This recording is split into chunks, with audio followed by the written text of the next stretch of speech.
हर समय पर बाजार आपको बड़े सारे मौके देता है, लेकिन उन मौकों को समझना, भापना और फिर निवेश की स्ट्रैटेजी बनाना, ये काम आपको करना होगा और इसी काम में आपकी मदद करते हैं हम। नमस्कार। बाजार से जुड़ी बड़ी बातों को हल्के फुल्के अंदाज में समझाने के लिए एक बार फिर हम लेकर आए हैं मार्केट गपशप। दुनिया भर में स्लोडाउन की चिंता के बीच भारतीय इकोनॉमी सबसे तेज रफ्तार से बढ़ रही है। इकोनॉमी को सबसे ज्यादा पुश सरकार के खर्च से मिल रहा है। जी हां, केपेक्स अनाउंसमेंट आपने सुना ही होगा। सरकार की तरफ से कई सारे ऐसे स्पेसेस हैं जिसको बढ़ावा देने की कोशिश है। सरकार ने इंफ्रास्ट्रक्चर, रेलवे और डिफेंस में बड़े केपेक्स का ऐलान किया है और इसका असर भी दिखने लगा है। पिछले कुछ महीनों में इन सेक्टर्स में सरकार ने बड़े ऑर्डर्स दिए हैं। ऑर्डर विंस एक बड़ी अपॉर्चुनिटी है और इसका सीधा असर इन सेगमेंट्स, इन सेक्टर्स पर भी पड़ रहा है। इन ऑर्डर से कौन सी कंपनियों को फायदा होगा, इंफ्रास्ट्रक्चर, रेलवे और डिफेंस में कहां कमाई के मौके हैं, इसी पर हम आज विस्तार से बातचीत करने वाले हैं। हमारी 11 बजे के इस खास पेशकश मेगा ऑर्डर्स में और मेरे साथ मेरे सहयोगी सौमित भी जुड़ गए हैं। सौमित, सरकार की तरफ से भारतीय इकोनॉमी, या कह सकते हैं कि अमृत काल में भारत को बढ़ावा देने की जो कोशिशें हैं, वो कोशिशें इस वक्त रंग भी ला रही है। केपेक्स से ही आपसे शुरुआत करना चाहेंगे। केपेक्स एक बहुत बड़ा थीम था भी, जिस पर हम हर साल बजट के वक्त वॉच आउट भी करते हैं कि क्या कुछ निकल कर आएगा। इस साल केपेक्स थीम से जुड़ा क्या कुछ अहम था जो एंटिसिपेटेड था, और तब से लेकर अब तक डेवलपमेंट्स क्या हुए हैं? अगर आप देखेंगे, सबसे पहले पिछले 3 महीने में काफ़ी सारे ऑर्डर्स मिले हैं कैपिटल गुड्स सेक्टर में, रोड इंफ्रा सेक्टर में, डिफेंस बोल सकते हैं आप, रेलवेज में काफ़ी बड़े बड़े ऑर्डर्स का गवर्नमेंट ने अनाउंस किए हैं। ये ऑब्वियसली गवर्नमेंट का फोकस रहा है केपेक्स की तरफ। उसके अलावा अगर आप देखेंगे तो FY23 की बात हो गई। अब आगे चल के भी अगर आप देखते हैं तो FY24 के लिए भी जो ओवरऑल केपेक्स आउटले है करीब 36% हायर है और 9.4 लाख करोड़ रुपीस का ये capex target all time high figure तो है ही, बट 36% ग्रोथ है FY23 के नंबर के सामने। FY23 में ऑलरेडी हमने देख लिए कितने सारे ऑर्डर विन्स आए हैं, मतलब इससे और ज़्यादा ऑर्डर्स नेक्स्ट फाइनेंशियल ईयर में आने वाले हैं। अब ये जो कैपिटल एक्सपेंडिचर आउटले जो बढ़ा है, ये किसके वजह से बढ़ रहा है? सबसे पहले तो रेलवेज, उसमें 51% YOY ग्रोथ देखने मिल रहा है। सेकंड है रोड सेक्टर, उसमें करीब 25% से ज़्यादा का ग्रोथ देखने मिल रहा है कैपिटल आउटले के तरफ। और डिफेंस सेक्टर में अगर आप देखेंगे तो उसमें FY24 के लिए जो कैपिटल आउटले रखा है गवर्नमेंट ने, वो करीब 1.63 लाख करोड़ रुपीस का है, जो कि 8% ज़्यादा है पिछले साल से। बट इसमें इम्पॉर्टेंट चीज़ ये है कि इस समय गवर्नमेंट का जो फोकस है डोमेस्टिक इंडिजिनाइजेशन के लिए, मतलब डोमेस्टिक कंपनीज को ज़्यादा फोकस करने के लिए, उनसे ज़्यादा प्रोडक्ट्स प्रोक्योर करने के लिए, उस पर फोकस गवर्नमेंट का ज़्यादा रहेगा। तो डोमेस्टिक कंपनीज जो है डिफेंस सेक्टर में, उनके लिए जो एक्चुअल कैपिटल आउटफ्लो होगा या कैपिटल ऑर्डर आउटफ्लो होगा, वो बढ़ जाता है, क्योंकि गवर्नमेंट का फोकस तो है ही ज़्यादा orders government home grown companies को देने के लिए, और प्लस आउटले भी बढ़ गया है। तो इसके साथ में अगर आप देखेंगे तो डिफेंस स्ट्रक्चर के लिए, डिफेंस स्पेस के लिए भी काफ़ी ज़्यादा अपॉर्चुनिटी बन जाता है आगे के लिए। बिल्कुल सौमित, ये बात आपने सबसे सही कही। और इनफैक्ट ये जो टच बेस किया आपने कि डोमेस्टिक मैन्युफैक्चरिंग को बढ़ावा देना, इसका जीता जागता उदाहरण सौमित 26 जनवरी की परेड थी। और उस परेड में जब स्वदेशीकरण को काफ़ी हद तक बढ़ावा दिया गया, परेड में बटालियन में जितने भी सारे जो भी कह सकते हैं कि इक्विपमेंट्स यूज़ किए गए थे, वो सारे के सारे स्वदेशी थे, यानी कि डोमेस्टिक मैन्युफैक्चरिंग को बढ़ावा देती थी। गॉन आर द डेज जब हम देखते थे कि सरकार या भारत जो है वो इंपोर्ट्स पर ज़्यादा निर्भर करती थी। इस वक्त अगर हम देखें, भारत में क्षमता है अपने डोमेस्टिक मैन्युफैक्चरिंग को और बढ़ावा देने की भी, और इनफैक्ट अब भारत की इस क्षमता को देश और दुनिया समझ रहा है, और इसी के चलते एक्सपोर्ट ओरिएंटेड इकोनॉमी बनने की तरफ भारत है, जो कि एक बड़ा डेवलपमेंट इन इटसेल्फ है। इस वक्त आप अपने टीवी स्क्रीन पर जो देख रहे हैं, ये भारत के कई सारे डेवलपमेंट्स हैं, जो कि इस वक्त चाहे रोड एंड इंफ्रा सेक्टर हो, चाहे डिफेंस सेक्टर हो, इन तमाम सेक्टर्स में देखने को मिल रहे हैं। स्वदेशीकरण से लेकर केपेक्स तक सरकार ने काफी कुछ किया है, और ऑर्डर्स की बुलेट रफ्तार, इस पर शेयर्स को लेकर किस तरह के सेंटिमेंट्स बन रहे हैं, ये अब जानते हैं। हमारे साथ हमारी सहयोगी स्नेहा पोद्दार, मार्केट एक्सपर्ट, जुड़ गई हैं। उनसे हम जानते हैं। स्नेहा, स्वागत है आपका। अपना समय देने के लिए आपका शुक्रिया। हमारे साथ आप अमूमन जुड़ती हैं बाजार पर अपना नजरिया लेकर, लेकिन इस वक्त हम मेगा ऑर्डर्स की बात कर रहे हैं। सरकार जिस तरह से भारतीय कंपनी और डोमेस्टिक मैन्युफैक्चरिंग को बढ़ावा दे रही है, रोड इंफ्रा, रेलवे स्पेस में काफ़ी सारे ऑर्डर्स मिलते दिखे हैं। इस थीम को कैसे देख रही हैं? आपका ब्रीफ इस थीम पर सबसे पहले हम जानना चाहेंगे स्नेहा, उसके बाद आगे बढ़ेंगे। जी शुक्रिया। तो जैसा कि आपने कहा है कि बहुत बड़ा थीम इमर्ज हो रहा है। इनफैक्ट अगर हम देखें तो ये थीम हमें लास्ट जो ग्लोबल फाइनेंशियल क्राइसिस था उस समय ये थीम देखने को मिला था, और उसके बाद वो 2010-11 तक पीक आउट हो गया था।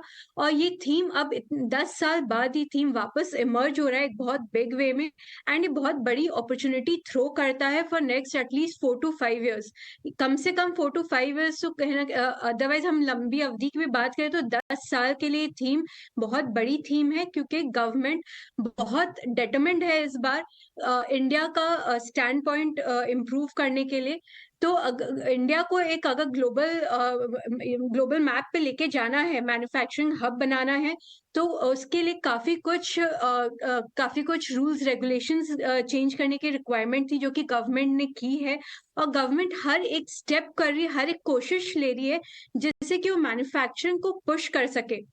अगर हम देखें तो अब है ना, कहते काफी एफर्ट्स ऑलरेडी लिए गए हैं, और इंडिया का जो नजरिया है इंडिया को लेके वो काफी कुछ चेंज होते हुए नजर आ रहे हैं। काफी ग्लोबल कंपनीज के अब जो प्लांट्स है वो हमें इंडिया में मैंने काफी ग्लोबल कंपनीज ने अनाउंस कर दिया अपने केपेक्स, अपने प्लांट्स सेटअप के लिए इंडिया में।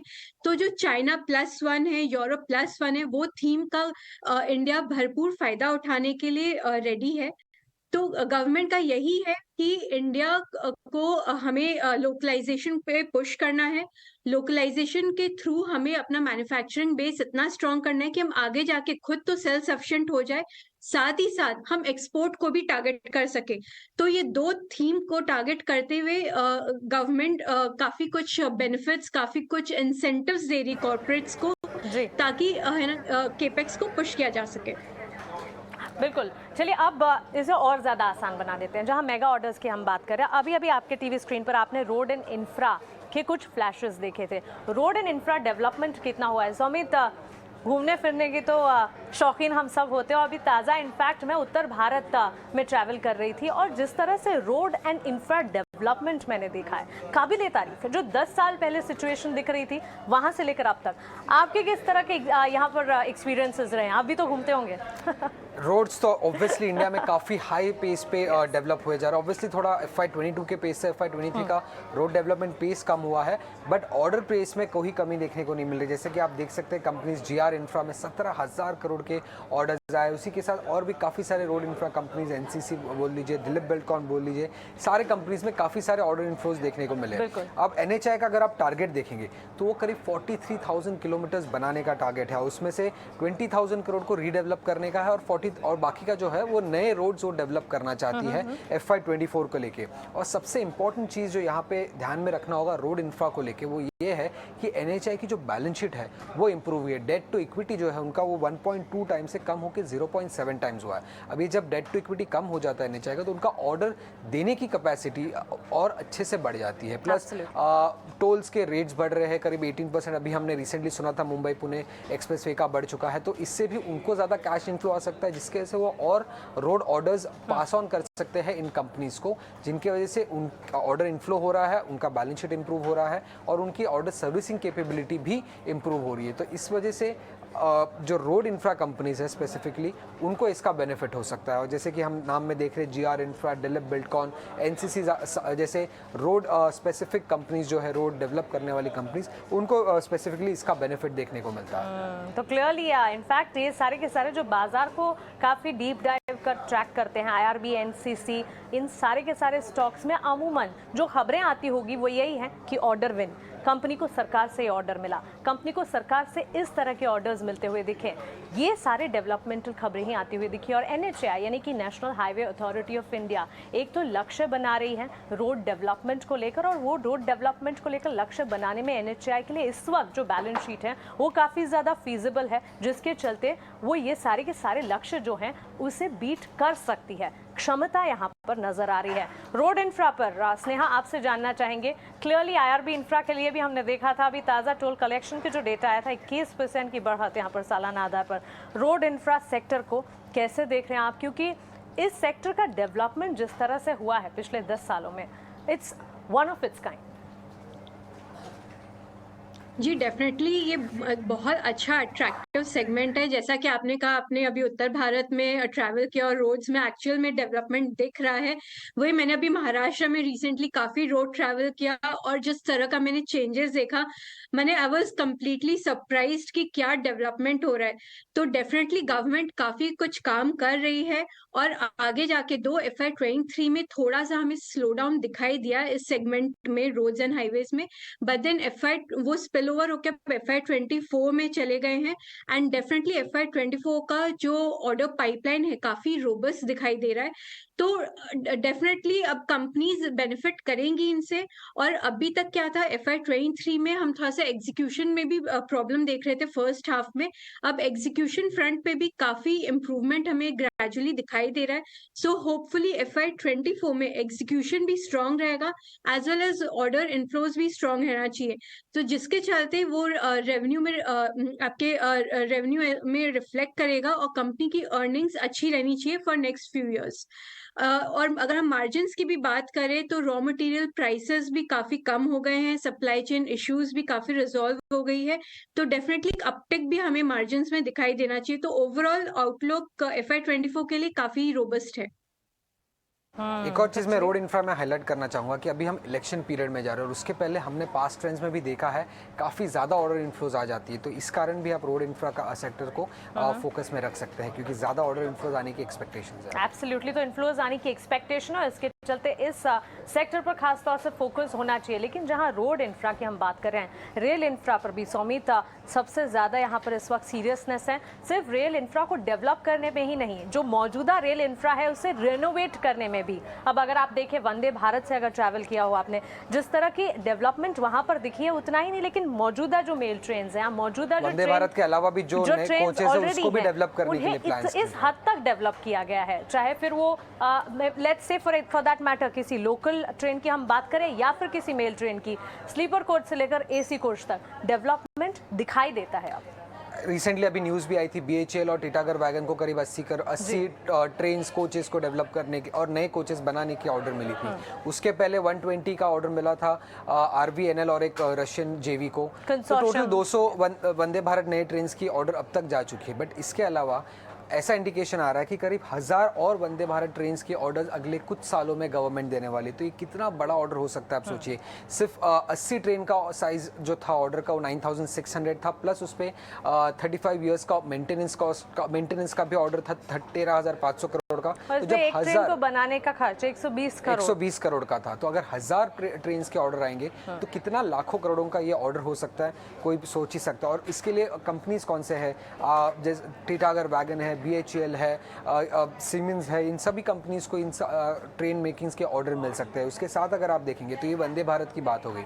वंदे भारत के अलावा भी अगर आप देखेंगे तो 12,000 HP के इलेक्ट्रिक लोकोमोटिव्स इनका भी ऑर्डर आने वाला है। करीब 800 यूनिट का ऑर्डर एक्सपेक्टेड है और ये ऑर्डर जल्द ही अगले 6 महीने में ही आने की एक्सपेक्टेशन है स्ट्रीट को, क्योंकि पिछले हमने काफ़ी टाइम में देखा है कि जल्दी से रेलवे अपने ऑर्डर अनाउंस किए जा रहे हैं। डिले बहुत कम हो रहा है आजकल नए ऑर्डर्स अनाउंस करने में। प्रोसेस जो है वो काफ़ी फास्ट हो रहा है। और ये जो 12,000 HP लोकोमोटिव्स होंगे, इनके ऑर्डर साइज़ की अगर हम बात करें तो करीब 3.5 to 4 बिलियन US का हो सकता है।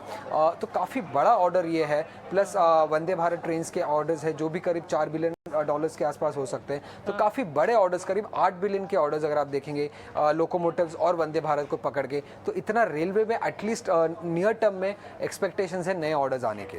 एब्सोल्युटली, ऑर्डर विन का सिलसिला लगातार, और ये सिलसिला हर दिन, इनफैक्ट हम कह सकते हैं कि एक महीने में एक आध या दो ऐसी खबरें आई जाती हैं जो कि ऑर्डर विन्स के लिहाज से काफ़ी हद तक इन सेगमेंट्स को काफ़ी अट्रैक्टिव बनाती है। लेकिन on a lighter note Saumit, आप बताइए, पहले एक क्रेज़ होता था कि प्लेन से फ्लाई करना है, और ये क्रेज़ जो है अब हो सकता है कि एक बार के लिए ऐसा सिचुएशन ऐसी आ गई है कि प्लेन से ठीक है वो एक चीज़ है, लेकिन अब उसके बदले जो ट्रेन्स के नए डेवलपमेंट हो रहे हैं, जैसे वंदे भारत हो गई, तो वंदे भारत ट्रेन में एक बार ट्रैवल करना है। वंदे भारत विस्ताडोम भी है, उसमें भी काफी सारा पॉजिटिव रिव्यू आ रहा है लोगों का। आप क्या पसंद करते हैं फिर, आप बताइए। शॉर्ट जर्नी हो तो ट्रेन में फिर भी जा सकते हैं, बट लॉन्ग जर्नी के लिए आई वुड स्टिल प्रेफर। लेकिन आई विल टेल यू कि शॉर्ट जर्नी हो या लॉन्ग जर्नी हो, अगर आप अपनी फैमिली के साथ जा रहे हैं तो ये जर्नी ट्रेन में काफ़ी ज़्यादा मज़ेदार भी हो सकती है, क्योंकि ट्रेन की डेवलपमेंट इतनी इस वक्त हो रही है। Sneha, coming to you back, बताइए, रेलवे इंफ्रा के डेवलपमेंट पर हम बातचीत तो कर रहे हैं और ये डेवलपमेंट जाहिर तौर पर दिखाई भी दे रहा है। कैसे देखते हैं इस सेगमेंट को? ताज़ा हमने देखा था RVNL टीटागढ़ वेगन के कंसोर्शियम को वंदे भारत के लिए ऑर्डर मिले। ऐसे ऑर्डर विंस की खबरें जो है आए दिन हम सुनते हैं। जी, डेफिनेटली रेलवेज पे गवर्नमेंट का बहुत स्ट्रॉन्ग फोकस है। अगर हम देखें तो वंदे भारत ट्रेन ही नहीं, हाई स्पीड ट्रेन्स की बात कर लीजिए और ट्रैक मॉडिफिकेशंस या न्यू ट्रैक्स ले करने की बात कर लीजिए, चाहे इलेक्ट्रिफिकेशन हो, ग्रिड लाइंस ले करने की बात हो, हर क्षेत्र में लाइटिंग से लेके हर क्षेत्र में है ना, रेलवेज में हमें केपेक्स दिखाई दे रहा है और ये हाई स्पीड से ये रोल आउट हो रहा है। सो अगर आप अब देखें तो पहले बहुत लिमिटेड कंपनीज थी जिनका एक्सपोजर था रेलवे सेगमेंट में। अब हर इंफ्रा कैपगुड कंपनी इस सेगमेंट में एंट्री मार रही है, क्योंकि इस अपॉर्चुनिटी को टैप करना ये बहुत बड़ा अपॉर्चुनिटी है और इसमें मार्जिन्स काफी अच्छे हैं, हमें डबल डिजिट मार्जिन्स देखने को मिल जाते हैं। तो इसी अपॉर्चुनिटी को टैप करने के लिए काफी कंपनीज ने अपनी एंट्री इसमें अनाउंस कर दी है, या जिनका एक्सपोजर बहुत लिमिटेड था वो भी अब काफी अग्रेसिवली इस सेक्टर में बिड कर रहा है। तो ये एक बहुत बड़ी अपॉर्चुनिटी है और ये मोमेंटम रहेगा for next few years definitely. तो चलिए, इनफैक्ट आप अपने स्क्रीन पर इस वक्त जो देख रहे हैं, एक एक सेक्टर के साथ साथ हम पिछले 3 महीने के ऑर्डर विंस के स्टेटस भी आपके सामने रख रहे हैं, जो कि आपके लिए काफ़ी जानना ज़रूरी है, क्योंकि ये ऑर्डर विंस जिसकी हम बात कर रहे हैं, जाहिर तौर पर ये ऑर्डर विंस के नंबर क्वांटम जो है वो काफ़ी बड़े हैं और ये सारी कंपनियों को ये ऑर्डर्स मिलते हुए दिख रहे हैं। इसका सीधा असर जो है ऑल इन ऑल कंपनी के स्ट्रक्चर पर, कारोबार पर, कंपनी के क्वार्टरली अर्निंग्स पर और इवेंचुअली ओवरऑल इकोनॉमी पर तो दिखता ही है। एक बिगर पिक्चर, मेगा पिक्चर तो हम देख ही रहे हैं, लेकिन ऑन स्मॉलर फ्रंट भी अगर आप देखेंगे अब win win situation clearly develop होती हुई दिख रही है। अब बात करते हैं डिफेंस की। डिफेंस को समित हमने टच बेस तो किया, लेकिन डिफेंस में जब हम बात करते हैं, जल, थल और नभ तीनों के शक्ति के लिए, तीनों की स्ट्रेंथ बढ़ाने के लिए सरकार काफ़ी कुछ कर रही है। सिर्फ डोमेस्टिक मैन्युफैक्चरिंग ही नहीं, इस स्पेस को लेकर काफ़ी ज़्यादा सीरियसनेस के साथ कामकाज किया गया और पिछले कुछ सालों में अगर आप देखेंगे, डिफेंस से जुड़ी कंपनियां भी जो हैं वो लिस्टेड प्लेयर्स की कैटेगरी में और ज़्यादा बढ़ती दिख रही है। राइट सौमित? थोड़े नंबर्स अगर मैं बात करूं यहाँ पे, अगर मार्च महीने में अगर आप देखेंगे तो गवर्नमेंट ने करीब 60,500 करोड़ के डिफेंस ऑर्डर दिए हैं और एक कंपनी जिसने सबसे ज़्यादा बेनिफिट किया है इसमें वो है भारत इलेक्ट्रॉनिक्स। 60,500 करोड़ में से 27% ऑफ द ऑर्डर्स जो थे वो सिर्फ भारत इलेक्ट्रॉनिक्स को गए हैं। अब अगर आप इस स्पेस को देखेंगे तो काफ़ी ज़्यादा अट्रैक्टिव है, क्योंकि गवर्नमेंट का फोकस है डोमेस्टिक प्रोक्योरमेंट की तरफ, ये पहला रीज़न है। उसके बाद गवर्नमेंट इनफैक्ट डोमेस्टिक प्रोक्योरमेंट तो है ही, पहले हम इंपोर्ट करते थे डिफेंस गुड्स, अभी भी कर रहे हैं, बट अभी गवर्नमेंट का फोकस एक्सपोर्ट्स को लेके भी बढ़ चुका है। वो चाहते हैं कि गवर्नमेंट ओन कंपनीज या जो डोमेस्टिक ग्रोन कंपनीज है वो एक्सपोर्ट की तरफ भी फोकस रखे। तो डोमेस्टिक मार्केट तो बढ़ ही रहा है, प्लस एक्सपोर्ट अपॉर्चुनिटी भी आ रहा है इन डिफेंस कंपनीज को लेके। अब उसके साथ अगर हम देखें तो जो प्रोक्योरमेंट की बात कर रहे थे हम, FY23 में करीब 68% जो डोमेस्टिक ऑर्डर्स, डिफेंस ऑर्डर्स थे वो डोमेस्टिक कंपनीज को देने की बात कर रही थी। अब ये बढ़ के 75% हो सकता है FY24 के लिए। अब भले ही डिफेंस का जो कैपिटल आउटले है वो 8% से ग्रो कर रहा है, बट चूंकि गवर्नमेंट का डोमेस्टिक प्रोक्योरमेंट की तरफ फोकस ज़्यादा हो रहा है, उसको अगर हम मिला जुला के देखें तो करीब 19% का ग्रोथ हो सकता है डिफेंस ऑर्डर्स में डोमेस्टिक कंपनीज के लिए। तो 8% का भले ही कैपिटल आउटले ग्रोथ है, 19% का ऑर्डर फ्लो ग्रोथ हो सकता है ये डोमेस्टिक कंपनीज के लिए। तो ये सारा अभी एस्टिमेट्स के अगर हम देखें, जो एनालिस्ट की एस्टिमेट्स है उससे करीब 5 to 6 लाख करोड़ रुपीस का ऑर्डर फ्लो आ सकता है डिफेंस पीस में गवर्नमेंट कंपनीज को। और डिफेंस PSUs जैसे कि HAL, BL, जैसे मैं बता रहा था, 27% of the order win of March सिर्फ BL की तरफ गए हैं। उसके अलावा भारत डायनामिक्स, ये सब कंपनीज इससे बेनिफिट कर सकती हैं। इनके order books already 3 to 4 times है ट्रेलिंग 12 मंथ रेवेन्यू के सामने, तो ये और भी ग्रो कर सकता है। अब ऑर्डर बुक अगर 3 to 4 टाइम्स होता है लास्ट 12 मंथ्स का, इसका मतलब ये है कि रेवेन्यू विजिबिलिटी जो है ये ऑलरेडी अच्छी है। और अगर और ऑर्डर इनफ्लोज आ जाते हैं, करीब 5 to 6 लाख करोड़ के एस्टिमेशंस है एनालिस्ट की, तो और ऑर्डर बुक ग्रो होगा, कैश फ्लोज बढ़ेंगे कंपनीज के लिए, और ऑब्वियसली अगेन ये इन्वेस्टर्स को बेनिफिट कर सकता है डिविडेंड्स के थ्रू, जो हमने पास्ट में भी देखे हैं गवर्नमेंट कंपनीज काफ़ी ज़्यादा डिविडेंड्स देते हैं अपने शेयर होल्डर्स को। तो क्लियरली यहाँ पर जिस तरह से हम देख रहे हैं डोमेस्टिक मैन्युफैक्चरिंग को बढ़ावा देने की बात जो चल रही है, एक बात होती है confidence in your own strength, Bharat, जहां पहले हम कई सारे इक्विपमेंट्स, डिफेंस के इक्विपमेंट्स को इंपोर्ट करते थे, अब ये तस्वीर बिल्कुल बदलती हुई दिख रही है और सिनेरियो या समय दूर नहीं है जबकि हम एक्सपोर्ट ओरिएंटेड इकोनॉमी बन जाएंगे। इनफैक्ट बाहरी देश जो हैं वो भारत से बनी हुई चीज़ों को, भारत की डिफेंस इक्विपमेंट्स को इंपोर्ट करने के बारे में सोचेंगे। मार्च के ही महीने के ट्रेंड अगर आप देखेंगे, बीएल को मेजॉरिटी यहाँ पर ऑर्डर विंस मिलते हुए दिख रहे हैं और पिछले 3 महीने के ट्रेंड्स को अगर देखेंगे तो जो मेजर कंपनियां हैं डिफेंस से जुड़ी, ऑफ कोर्स एचएएल, बीएल तो रेडार पर है ही, लेकिन स्मॉलर डिफेंस रिलेटेड कंपनियां जो हैं उन्हें भी अपनी तादाद में ऑर्डर विंस मिलने का सिलसिला जारी है। ये साबित करता है डिफेंस की ताकत को। स्नेहा, डिफेंस सेक्टर पर आपकी नज़र कहाँ है और सेक्टर की ग्रोथ को आप कैसे देख रहे हैं? जी, डिफेंस सेक्टर में डेफिनेटली ग्रोथ अपॉर्चुनिटीज बहुत बड़ी है। अगर हम इस साल के अर्निंग्स ग्रोथ को देखेंगे कंपनीज को, तो शायद वो रिफ्लेक्ट नहीं करे, क्योंकि अभी तक कंपनीज वो एग्जीक्यूशन स्टेज में नहीं पहुंची। इस साल काफी न्यू ऑर्डर्स डेफिनेटली मिले कंपनीज को, बट क्योंकि वो अर्ली स्टेज ऑफ एग्जीक्यूशन है तो इसके लिए वो कैप्चर नहीं हो पाया अर्निंग्स में। लेकिन अगर आप उनके ऑर्डर बुक को देखें तो ऑर्डर बुक बहुत ज्यादा बल्की हो गया है, जो कि रिफ्लेक्ट करता है कि आगे नेक्स्ट फ्यू इयर्स में कितना स्ट्रॉन्ग आप ग्रोथ देख सकते हैं रेवेन्यू फ्रंट पे, और ये FY24 ऑनवर्ड से रिफ्लेक्ट करना चालू भी हो जाएगा। और अगर आप एक वैसे देखेंगे कि सेक्टर का स्ट्रेंथ कैसे ग्रो हुआ है, तो लास्ट 1 to 2 इयर्स में कितनी न्यू कंपनीज आईपीओ के साथ आई है, तो इससे ये दर्शाता है कि इस सेक्टर में कितनी अपॉर्चुनिटीज है और आगे कितना स्कोप रखता है ये ग्रो करने को। जैसा कि आपने कहा कि गवर्नमेंट का फोकस है इंपोर्ट को सब्स्टिट्यूट करने का, बट केवल इंपोर्ट सब्स्टिट्यूशन ही गवर्नमेंट का फोकस नहीं है। इंपोर्ट सब्स्टिट्यूशन के साथ न्यू प्रोडक्ट डेवलपमेंट भी गवर्नमेंट का फोकस है, जिससे कि वो आगे जाके एक एक्सपोर्ट ओरिएंटेड हब बन सके। सो गवर्नमेंट का एक बहुत बड़ा लॉन्ग विजन है इंडिया को सेल्फ सफिशिएंट बनाना डिफेंस में, और एक एक्सपोर्ट हब की तरह इमर्ज होने का। तो बहुत बड़ी अपॉर्चुनिटी है कंपनीज के लिए, एंड ऑलरेडी काफी छोटी छोटी कंपनीज इसमें इमर्ज हो रही है, निश कंपनीज इमर्ज हो रही है, जो कि आगे जाके छोटे से बड़े होने की क्षमता रखती है।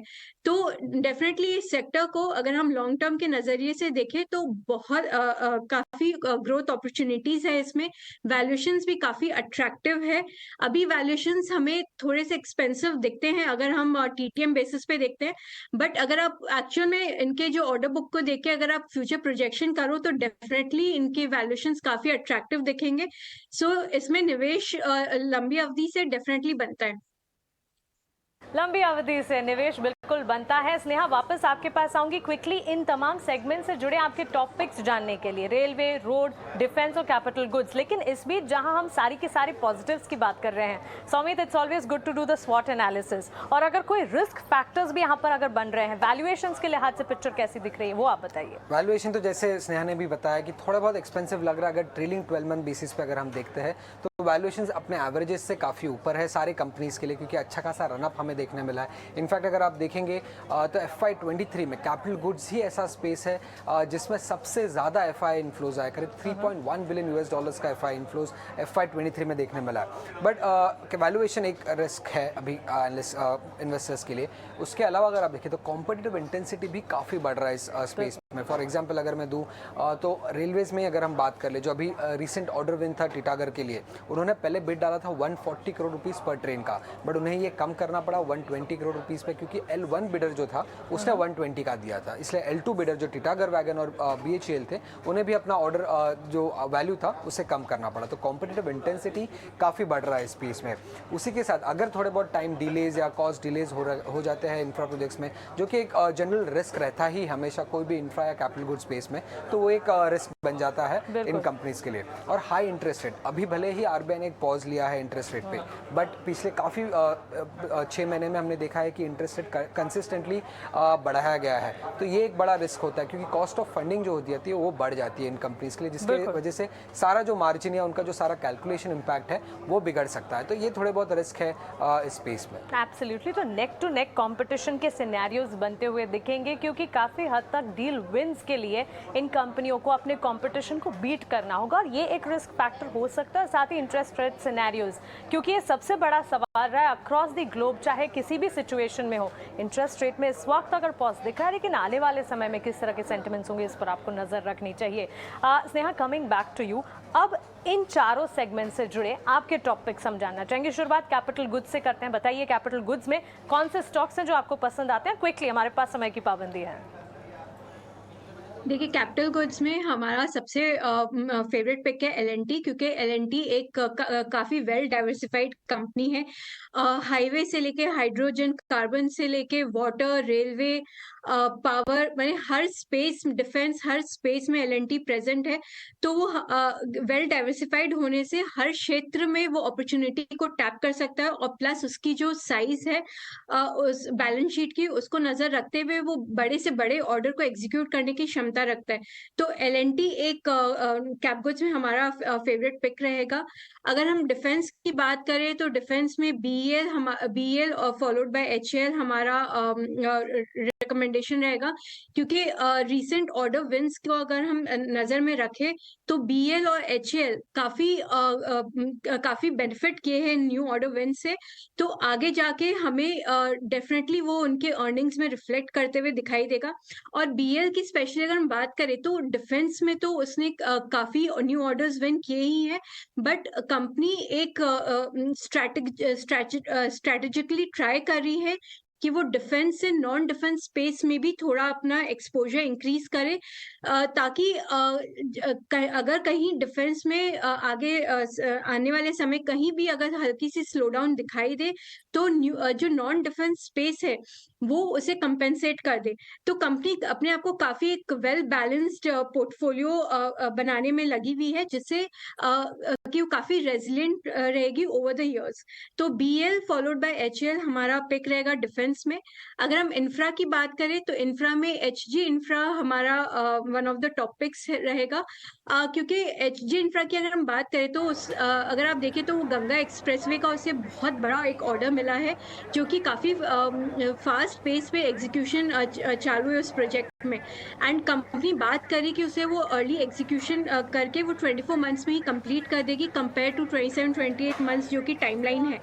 तो डेफिनेटली जो 5,000 करोड़ का बड़ा ऑर्डर बुक है वो उसके अर्निंग्स को बहुत बूस्ट देगा। जी बिल्कुल स्नेहा, आपके सारे के सारे रिकमेंडेशन हमारे टीवी स्क्रीन पर चल रहे हैं। हमारे व्यूअर्स से यही हिदायत होगी कि हमारे एक्सपर्ट्स के रिकमेंडेशन को नोट डाउन कीजिए, सही समय पर इन स्टॉक्स में निवेश का नजरिया भी बनाएं। स्नेहा, काफ़ी विस्तार से आपने हमसे बातचीत की है, आपने एनालिसिस के लिए आपका बहुत शुक्रिया। और जाते जाते बड़ी इंटरेस्टिंग फुटेज, क्योंकि हम ऑर्डर विंस की बात कर रहे हैं, भारत की ग्रोथ स्टोरी, डेवलपमेंट की बात कर रहे हैं, ताज़ा इंटरेस्टिंग फुटेज आपके लिए लेकर आ रहे हैं। सौमित, आप कोलकाता से बिलोंग करते हैं और कोलकाता ने एक नया इतिहास रचा है, क्योंकि अंडर वाटर रेल की फुटेज हम आपको बता रहे हैं। ट्रायल रन यहाँ पर कोलकाता में भारत में पहली बार नदी के नीचे ट्रायल रन एक मेट्रो का होता हुआ दिखा है, और ये आम जनता के लिए जल्द ही खुलता हुआ दिखेगा। लेकिन इस वक्त अगर आप देखेंगे तो सफर में सिर्फ अधिकारी और इंजीनियर सवार रहेंगे। एक बार ये ट्रायल रन, ये पायलट रन ठीक ठाक चलने के बाद ये पब्लिक के लिए भी ओपन अप होगा, लेकिन 7 महीने तक रूट पर नियमित ट्रायल रन होता दिखेगा। तो ये है भारत की सुंदरता की तस्वीर, भारत के डेवलपमेंट की तस्वीर और भारत की ग्रोथ स्टोरी की तस्वीर। सौमित, आपका भी शुक्रिया हमारे साथ गपशप में जुड़ने के लिए। अगली बार फिर से गपशप में इसी तरह का एक इंटरेस्टिंग फैक्ट, इंटरेस्टिंग डेटा और इंटरेस्टिंग कॉन्वर्सेशन आपके लिए लेकर आएंगे। तब तक हमें दीजिए इजाजत, लेकिन आप बने रहें 18 आवर्स स्वदेश के साथ। नमस्कार।